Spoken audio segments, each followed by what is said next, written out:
Hey, everybody, and thanks for joining us today for the SEO hacks for B2B companies, how to actually drive traffic and build credibility at the same time.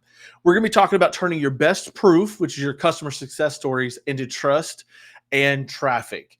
And a lot of people come to us, especially in B2B, industrial manufacturing companies will come to us and say, I need to be at the top of the search engines. I want to be found when somebody searches for so-and-so key term. What we're going to talk about today is how to actually implement that process. SEO as a whole is not a complicated process. It is a tedious process in some cases. And there's also this mystique, this mysterious level that people have established as SEO specialists to say, oh, you have to do a certain thing and you have to know how the algorithms work and all this stuff. Look, it's really straightforward. If you've been doing SEO for a long time, and as Blue Atlas, we've been doing it for at least 15 years, and I've been doing this for even longer. We understand if you keep doing it right from the beginning, there's never been a blacklist for us. There's never been a ban for us. We've seen drops, but when Google changes their algorithm, but it'll bounce right back because we've always done exactly what Google wants. They want quality content that's good for the user that reads it. And as they continue to improve with AI and things like that, that literally makes it even more important for you to make this in optimized bite-sized chunks to make it easy. So SEO for regular search engines and SEO for even AI search can go hand in hand if you do it the right way. What we're going to talk about today and some of the examples we're going to show you is how you can actually take existing content you already have. In fact, the sample that we'll show you, the sales team at this company provides the content for this information so that we can build SEO content while also increasing credibility. My name's Nate Stockard. I am president of Blue Atlas Marketing. Blue Atlas Marketing has been working with B2B companies, generating leads and driving sales for almost 15 years. We'll be coming up on 15 years in May. So we know what we're doing. We've got a lot of experience. We do have a lot of experience in trial and error, things that didn't work that we have removed from our systems throughout the years. And so with that kind of experience, we know this works. We also know that this works because getting content is very difficult. If you're a manufacturer, if you're an industrial company, look, you're on the shop floor, you're in the plant. You're not worried about sitting down and get SEO content. And so this is one of the number one barriers when somebody says, well, I want to do SEO. You can't do it just by going and doing some magic buttons and doing stuff off-site and, oh, we're going to go do link building somewhere else. It doesn't work that way. And the more the AI search comes into play, AI needs to be able to find this content on your site, not somewhere else. So you're going to have to create content. But how can we best do that? So let's look at what we're talking about overall. One, why do most B2B SEO efforts fall flat? Look, this one's pretty straightforward. You have blogs that don't rank. You have case studies that are hidden in PDFs or buried pages. Often we'll find somebody, oh, yeah, I've got case studies on my website. Great. Where are they? Oh, they're in this PDF. Now, granted, Google does index PDFs, but it has a much lower value and priority than actual page content. And even though Google can now read, I mean, even with AI can read everything from videos, images, etc., they still do not place nearly as much priority and value in a PDF. And if you've got it buried 5 or 6 levels deep, Google could care less because you're showing them that you don't care, that it's either higher up in the site or actually live as live text in an HTML page. Therefore, a lot of companies, this is one of the number one things you can do. Get it out of a PDF and get it onto an actual page. Another thing is your sales and marketing teams, they're creating content in silos and not really working together. As I said, the example I'll show you, the sales team creates the initial content, then it goes to the marketing team to get it onto the website. But that way, your sales team is talking about the same things that your website's talking about. Your marketing campaigns are talking about the same things that your salespeople are talking about, and no one's working in this disconnected silo. But often this is happening because a lot of B2B companies will outsource marketing, or they'll bring, say, we need SEO, go hire an SEO agency. They won't work with the rest of the team like we do at Blue Atlas. So let's talk about the reality of SEO for B2B companies. Look, B2B buyers, they are going to search for proof, not just products. Like, okay, yeah, you've got the product. They probably know all of the providers. If they go to one conference and you're there and 10 other competitors are there, they know about the products. They want to see proof. You say this thing will do this. And often for your B2B customers, they're going to make a sizable investment, or they have a very sizable investment in play for them to use your service or your product. They can't just they can't just hope that it works, and they can't take a chance on something not knowing if it works or not. So they're going to be looking for proof.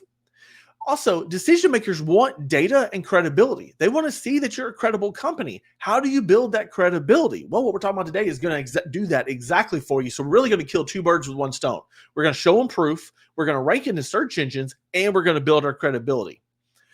Case studies do both of these things if optimized the right way. People don't just trust what you do. They want to see who you've done it for. They want to see what you do in play. You can't just say, oh, this thing does this, so you should buy it. I said it did it. Why don't you believe me? They want to know that you've actually done it, and they want to know who you've done it for and feel like these are credible companies. If they've made the choice and nothing's happened from them for them, then you can trust that they can trust that you'll be able to do the same thing for them. So you've mentioned case studies. So you probably have got figured out by now, we're talking about case studies as the core of what we're going to use to tackle SEO and tackle credibility. Your case studies are literally SEO gold, but you're often hiding them. I'll talk to a company and say, we need to create content. Like, well, we don't have any content. Like, are you serious? You have a wealth of content. You're a 20-year-old company, 10-year-old company, some 50-year-old companies. You have a wealth of content. You just don't realize it, and you're not utilizing it the right way. So we're going to dive into those, like proof, your PDFs that you have, because often we'll find case studies, they're in a PDF form. They're put in a PDF form for a reason. You want your sales team to be able to send this out, but then it was haphazardly thrown on the website. Well, hey, we got a PDF, go throw it on there. PDFs can't rank, and they also don't make it easy to capture leads. Now, if you're hiding them behind a landing page or something like that, you might think, okay, they're creating leads. The thing is, nobody's going to want to fill out a form to get a PDF just to find some information. They want to see the information quickly. They want to have access to it. Now, if you share the information and then say, if you want to download the PDF to say, send out to your CEO or something like that, then okay, yeah, that makes sense. We can do a little lead capture, which we do highly recommend, but they want to see that content. Most case studies also don't target any keywords. We've seen this where you'll use a lot of technical jargon, insider kind of keywords, things that are important to you as a company, or they talk about your product, but they don't target the keywords that are going to be found in search engines when somebody has a problem and they're searching for a solution. Sales pages rarely link back to them either. Everybody's like, no, don't link to anything. We want them to buy. Look, if you've been selling anything, especially in industrial manufacturing capacities for a long time, people are not going to your website unless you have an e-commerce site or an existing relationship with them. They're not going to your site and going, yep, I'm going to buy that right there. Let me fill out the form and purchase today. They want to know more information. Therefore, let's take that information, get it out on these sales pages where they can find this information and help continue to build your credibility. Look, your credibility content really should drive traffic, not disappear in a downloads folder. So you want to make sure that they can find it.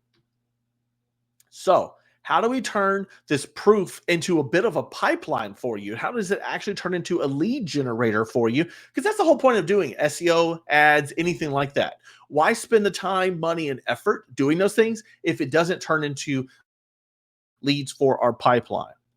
So the first thing is you're actually presenting the problem. You are showing them when people search, they're going to search for my problem. They have absolutely no idea what the solution is. You want them to find your solution. In order for them to do that, they're going to search for the problem. You need content that shows them the problem. Then you need to show them the solution. You need to show them how, look, you got this problem. We got a product that is the solution for it. As they read through the case study, you get credibility. You build credibility to them going, well, they've done this before. They know what they're talking about. That solution works, and you're able to present the results. This is exactly what a case study should do and how it should work in order to be able to drive more leads into your pipeline. You think about it, you talk to somebody, yeah, I've got this problem. I'm trying to find a so-and-so. Where are they going to find that? They will go Google search. They will see if you've got the proper optimized case studies. They'll find your case study because you've showed them the problem that they're searching for, and you're ranking for that problem. Then you've showed them a solution, and they've seen the results. So ultimately, it's really quick and easy. It's optimize your structure so Google can read it. Include measurable results in your case study so buyers actually believe it, and then link strategically so the leads flow from your story to your service. Basically, the case study tells them, look, you've got a problem, right? Yes, this is the exact problem I have. Well, look, we've got a solution. Really? Prove it. Okay, here's the results that we have given to these other companies. Wow, that's all right. All right, I'm ready for the product. So you're taking them from the story that you're building with a case study and putting them into your product or service. Now they're ready to buy. This is how we literally going to turn your success stories into pages that rank and pages that close new leads and ultimately can close business for you as well. We want to make Google fall in love with your case studies. And that may sound kind of weird, but ultimately what we want to do is structure a case study to make it really easy for Google to understand, find your keywords, understand what you're presenting, and know that this is the right fit. When somebody's Googling the problem, this is what they're looking for. This is the kind of content they're looking for. And now let's talk about AI search. By structuring these things in the same way, which is why I've said earlier, this is not a new thing. SEO is not rocket science. There's not a new special trick because of AI. If you've been doing this properly for Google, because Google's been really user focused and using data of when somebody goes to the page, do they leave quickly? Do they stick around for a while? Do they find what they're looking for? Do they go back and search again? Or what do they go back and search for to prove if your page was perfect for them? AI is using it the same way. They're just being the human. They're doing the whole process for you. AI is going, hey, well, there's this page that talks about this problem.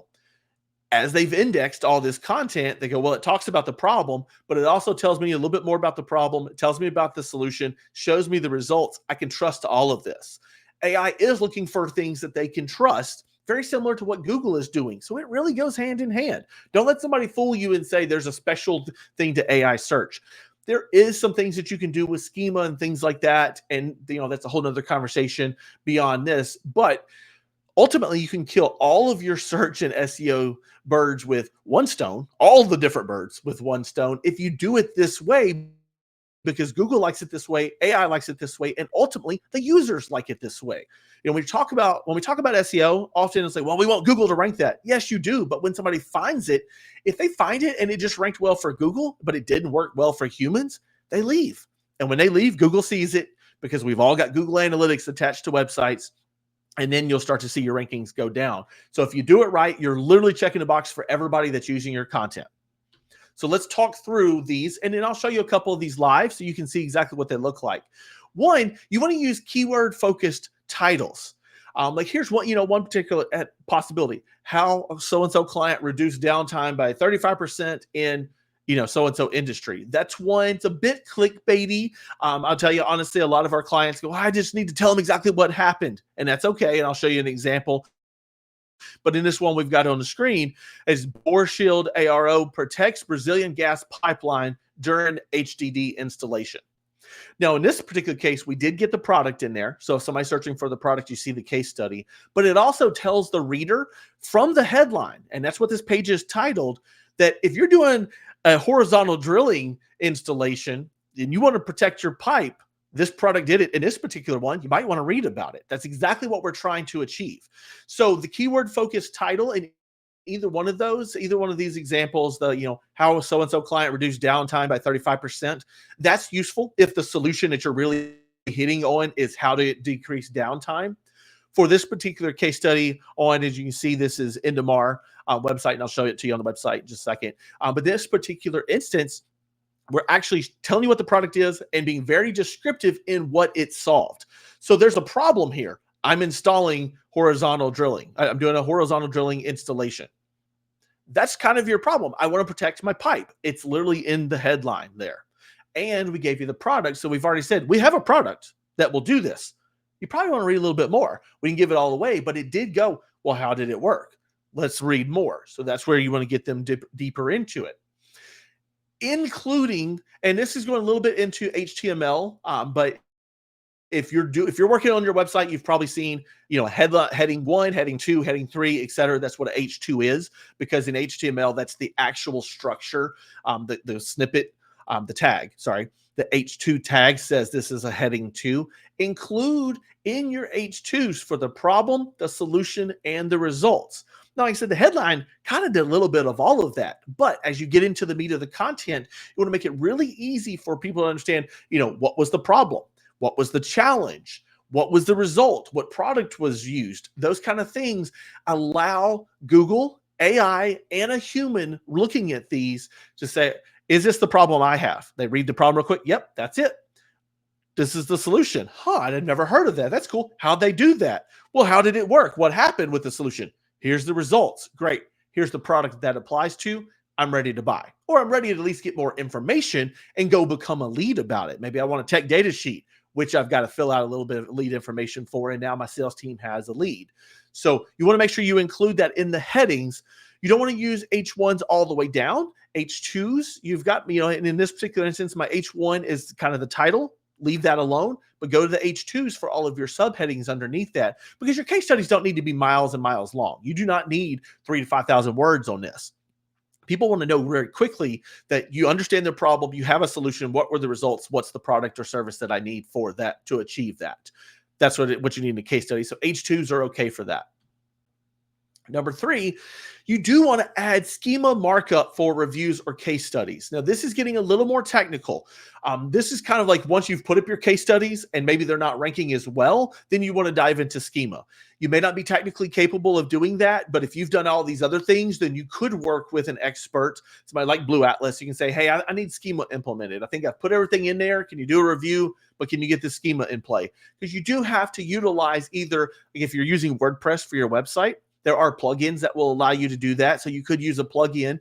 But if you don't have like a content management system like WordPress, and maybe it's hard coded, or you've got a proprietary built, simple CMS or something, then you might have to get into code to do that.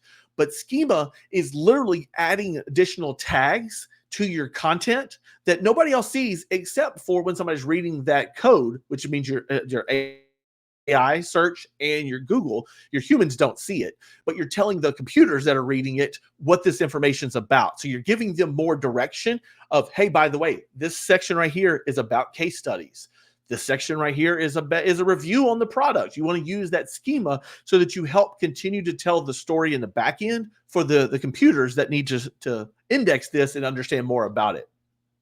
And finally, once you have an optimized case study in place, you want to link internally to related services or industries. If you've got an industry page, you want to link to that. If you've got a product page, which you should, you definitely want to link to that from the case study.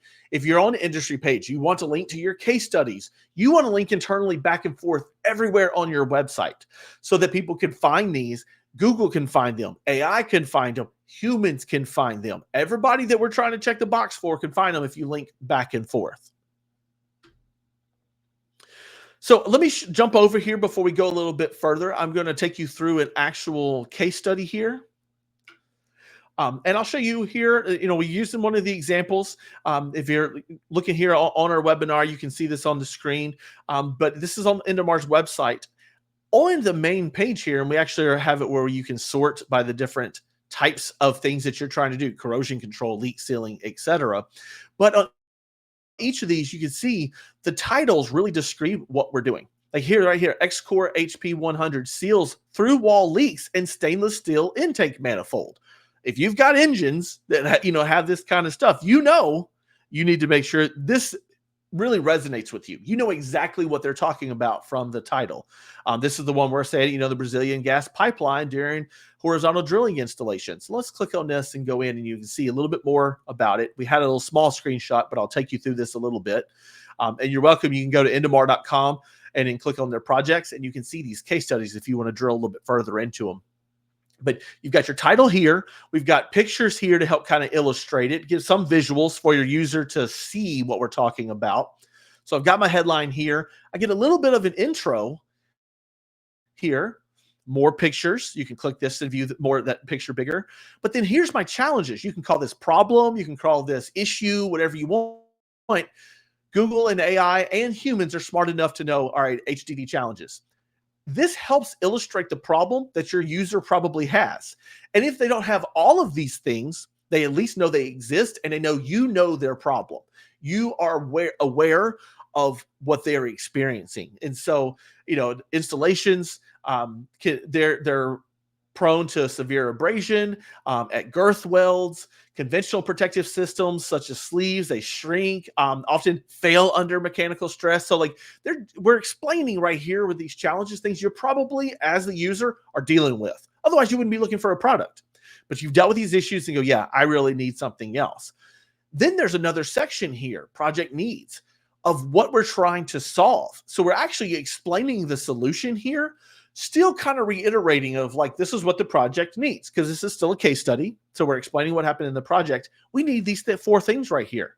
So as you scroll down, you learn more about the project details, the product itself, and the application specifics. Then we've got a bit more of a solution. And as you can see visually for a user, it's really easy for them to go, all right, this is what they're talking about. You read a little bit of intro. Yep, this is exactly what I'm looking for. These are the challenges. Yeah, I need this for my projects as well. Oh, this is what they used. Okay, it's a little bit more. This is the application. This is how much they used. The install time. I'm starting to get data now. I'm going, oh, okay. Wow, this is quick. Per weld, it's only a 30-minute installation. This is amazing. And you're starting to learn about the pipe. Like, oh, they use this size pipe. So we're proving that it's been done, proving that it works with data here. And then it starts to talk about, well, what did it do for them? What was the actual results and the solution? What did it give to this client? And on this project, complete adhesion, the layer integrity throughout, you're really going into, but still keeping it short and sweet. Like I said, we don't need 5,000 words to explain this. We just need this information right here in a really easy way for us, for you to be able to explain that. In here, we've got links to the product. So if you're like, yeah, I need this ARO2, there's a link here. There's links in this content up here. So if you read it already and you're like, yep, that's exactly what I need, you can get to it. So we want to get you to the product, but I also don't want to make this seem like a sleazy sales page either. This is definitely for people that are doing research, and we need to build the credibility. So the more that we're like, buy, the less they're going to be interested in this. Therefore, we just want to kind of sprinkle in that if you're ready for the next step, you literally click one of these links, go learn more about the product. So if you want to drill into that a little bit deeper, go to indumar.com. It's INDUMAR.com and click on their projects, and you can see how those case studies are structured. On this particular one, we do have PDFs for them, but we didn't have a need for a PDF on this page. We want to get you to the page, the product page. We want you downloading tech data sheets. And so that is one thing that you don't see here. But in a lot of instances, a lot of other clients we've worked with, we will put click for the PDF. And when you click for that PDF, we've already given them the content. That PDF is now something that they want. I want to get a little bit more from you. And so we will put like at least a name and an email required in order to download that PDF, but we won't hide all the content in the PDF. The PDF is actually an exact copy of that information, and usually is. We don't want to say, you still got to give us this to get more information, because we're still building credibility. Please look at my stuff quickly. Build the credibility in your own mind. Now that I've built the credibility, let's talk. You're going to need tech data sheets, product data sheets, instructions, those kind of things. I'm going to need a little bit of contact info from you, and I'll give you those, but you already believe us because of our case studies. So what we're ultimately doing here is we're making the buyers see themselves in the story. We want to keep in these case studies, keep it focused on the client's journey, not your company. Well, we did this and we did that. As you noticed, we talked about the challenges that the client, the reader, is probably experiencing. Then we highlighted the project needs. They're going, yes, this is what I'm trying to achieve. These guys know exactly what I'm experiencing right now. So you keep them front and center. Include real quotes and photos when possible. For one, it helps it visually. Call out quotes, help break up the text, so you're not just putting like 6 paragraphs of text on it. But with those real photos, you continue to build the credibility of, hey, we've done this before. When we said we can do this, we did it right here. Proof right here. Here's some credibility. Also add as many measurable results. Numbers build trust. There wasn't a whole lot there, because ultimately what we're trying to achieve is that it doesn't break down, that we don't have corrosion on our welds, and mechanical breakdowns. So there's not necessarily numbers that we could have in that case study of like the results numbers, but what we did use was the numbers of the project. So we built credibility and built trust by saying, look, we did this with, there was a 10-inch diameter pipe. It took 30 minutes to install it. Here's all the other specifications. So we prove that this is accurate and real and build trust with some numbers. So you can be flexible. You're like, well, I don't really have numbers. Once we do it, like stuff doesn't go wrong. That's good. But what numbers do you have that you put in place to make sure things didn't go wrong? Like in this case. End with the next step call to action, such as schedule a review, see similar projects, etc. So on that case study that I showed you, there are some similar projects. The very last sentence does have a link to the product. I will say, now that I'm reviewing this again, I would probably encourage that we actually add a button at the end, not too big, but just says ARO, Bore Shield ARO2 product info, or get tech data sheets or something like that. That's a little more obvious to what the next step is. The link's there, and there's other projects that people need to dig a little bit deeper. But if you've realized this is the product for you, I probably would want to make it a little more obvious that that's what you do next. But make sure you have a call to action at the end so they do know, well, what do I do next? If they don't believe you, they're going to leave. You've lost them. That fixing that, having this case study structure will really eliminate a lot of that kind of traffic where they don't believe you. So now they believe you. What do they do next? Don't leave it to chance. Don't hope that they will go back to the top menu and click around. Tell them where to go. All right. Look, you can get 5 times more value from every one of your case studies. Turn each case study into a blog, a LinkedIn post, and I'll say or an email nurture. Once you build these case studies and you put them onto your website, that basically is the blog piece, but you can also take that and turn it into a LinkedIn post. For Endemar, they've taken case studies, linked to the case study page in a LinkedIn post, and did a little bit short, almost a bit of a teaser. Like, this was the problem. This is a bit of the solution. Learn more here. We don't give it all away there because we want people to click and get to our website. And your salespeople can use this in email nurturing. Somebody's like, yeah, man, we've got a big installation we're doing. I think we're interested in your product. Give me some more information. So you'll fire off maybe a product data sheet. The next email when you haven't heard from them could be, hey, I want you to check out this case study. Here's a tech data sheet. By the way, we got another case study that I can send you. So utilize in your email nurture campaigns as well. If you're using automation, which you should be through your CRM or automation tool, you can actually automate those emails and that content in it. So once you set it up, as soon as somebody comes into your flow, if they haven't gone into, like, say, sales meeting stage of your pipeline, they keep getting the stuff automatically. So you can actually do that.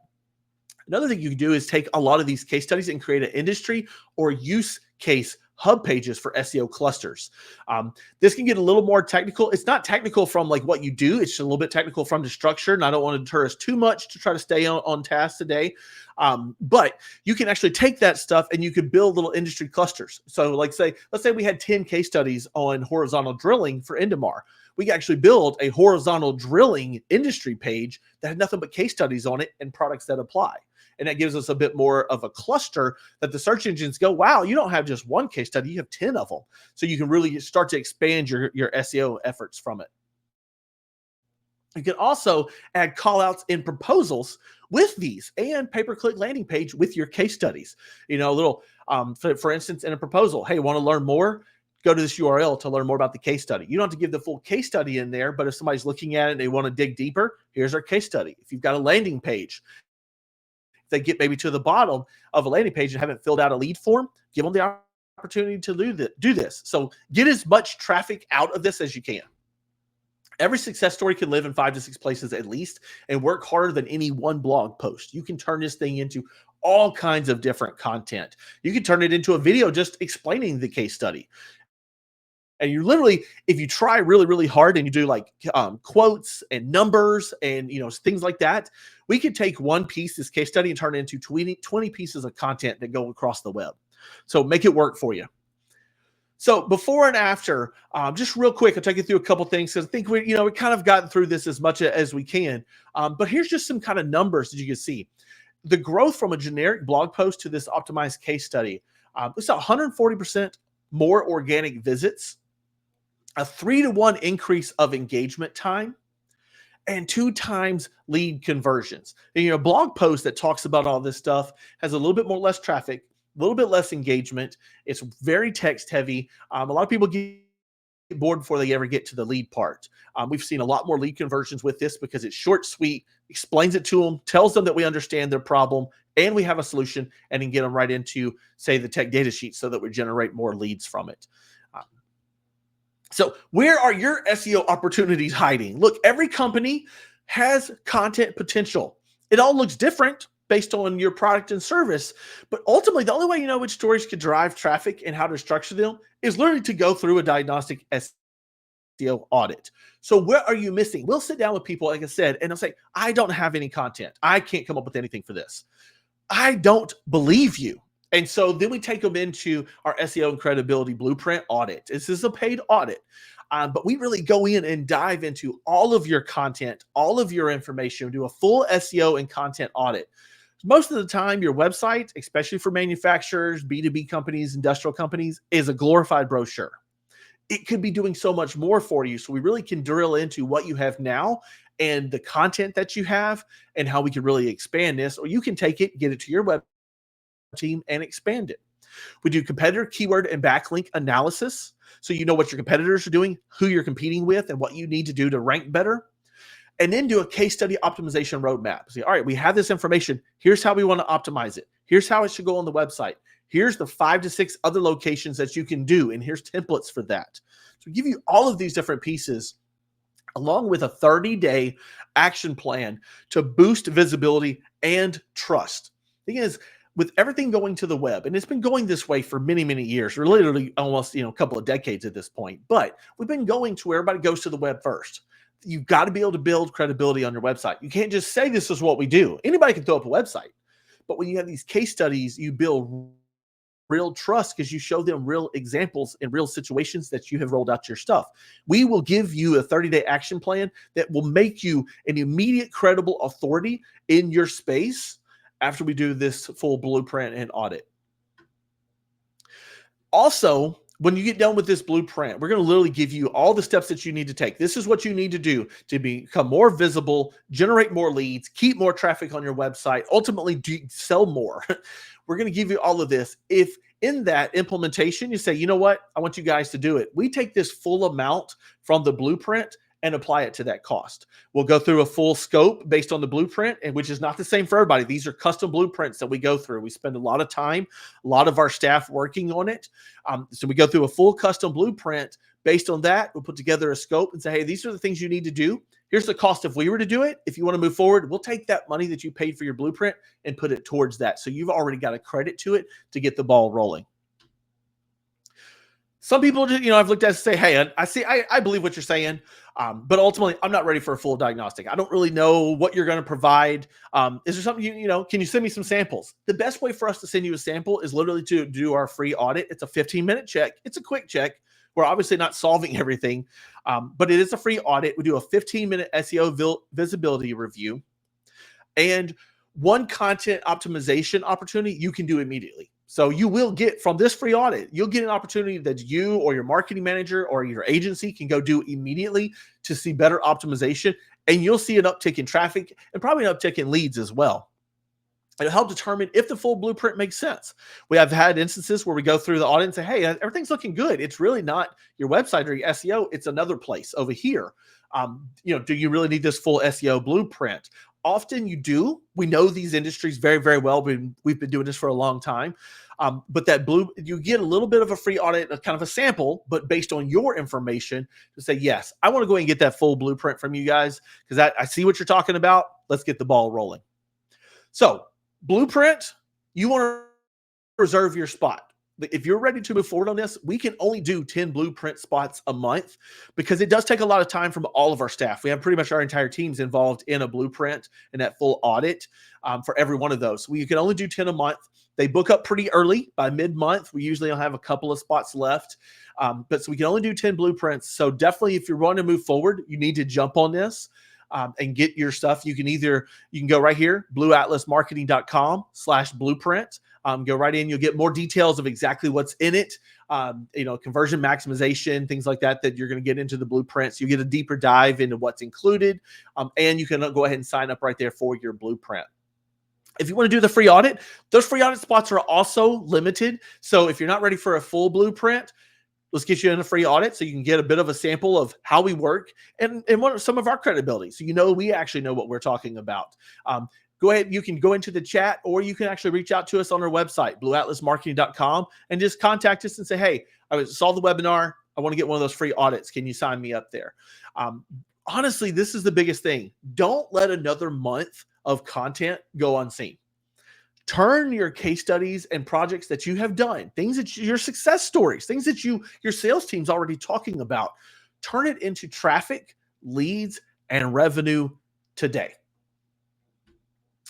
Look, I'm going to take us out of this screen share here. Thanks for joining us today. Thank you for hopping onto this webinar. Look, if you found value in our webinar today and you want to find some other information, we roll out webinars constantly, at least one a month. You go to blueatlasmarketing.com/webinars to see our upcoming webinars and the information that we're sharing. We want to really help educate everyone on what to do to get more business in your industrial and manufacturing companies, because the more that you grow, the more that you hire, and the bigger impact you have on your industry and your community. My name's Nate Stockard. Thanks again for joining us, and we'll see you on the next webinar.